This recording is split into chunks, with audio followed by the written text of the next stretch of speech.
অপপ্রচারের প্রতিবাদে অবস্থান কর্মসূচি সম্মানিত সভাপতি মোহাম্মদ জাহিদ হোসেন ভাই এবং আমাদের মাঝে উপস্থিত আছেন বাংলাদেশ জাতীয়তাবাদী দল কেন্দ্রীয় নির্বাহী কমিটির স্বেচ্ছাসেবক বিষয়ক সম্পাদক মীর শরাফত আলী সপু ভাই সহ উপস্থিত মঞ্চে উপস্থিত সকল নেতৃবৃন্দকে আমি দেশের ইতিহাসে সর্বপ্রথম সাইবার রাজনৈতিক সংগঠন বাংলাদেশ জাতীয়তাবাদী সাইবারিজম দলের পক্ষ থেকে এবং আমার ব্যক্তিগত পক্ষ থেকে জানাই রক্তিম শুভেচ্ছা।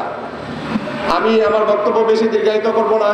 আমি শুধু ভারতীয় আগ্রাসনের বিরুদ্ধে আজকের এই অবস্থান কর্মসূচি আয়োজন করায় সুশীল ফোরামকে সাধুবাদ জানাই, ধন্যবাদ জানাই এবং সেই সাথে আমি ভারত আওয়ামী লীগের দোসর ভারতকে হুঁশিয়ার করে বলে দিতে চাই যে আমরা 1952 সালে রক্ত দিয়ে মাতৃভাষা অর্জন করাদের উত্তরসূরি প্রজন্ম। আমরা 1971 সালে রক্ত দিয়ে স্বাধীনতা অর্জন করা মুক্তিযোদ্ধার প্রজন্ম। আমরা জুলাই বিপ্লবে ফ্যাসিস্ট খুনি হাসিনাকে বাংলাদেশ থেকে বিতাড়িত করার প্রজন্ম।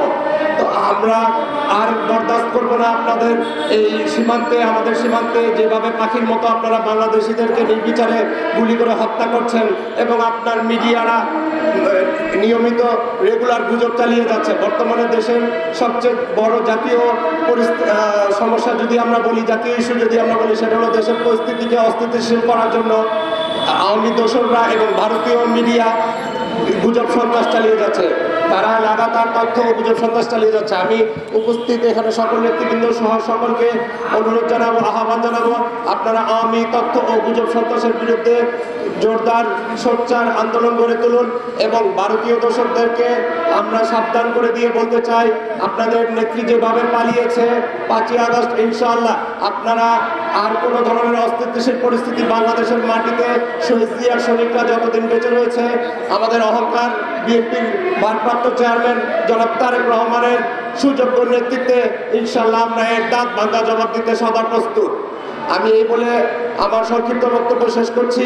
বাংলাদেশ জিন্দাবাদ, বাংলাদেশ জাতীয়তাবাদী দল জিন্দাবাদ, শহীদ জিয়া অমর হক, দেশনেত্রী বেগম খালেদা জিয়া জিন্দাবাদ, আমাদের অহংকার তারেক রহমান জিন্দাবাদ। সবাইকে ধন্যবাদ।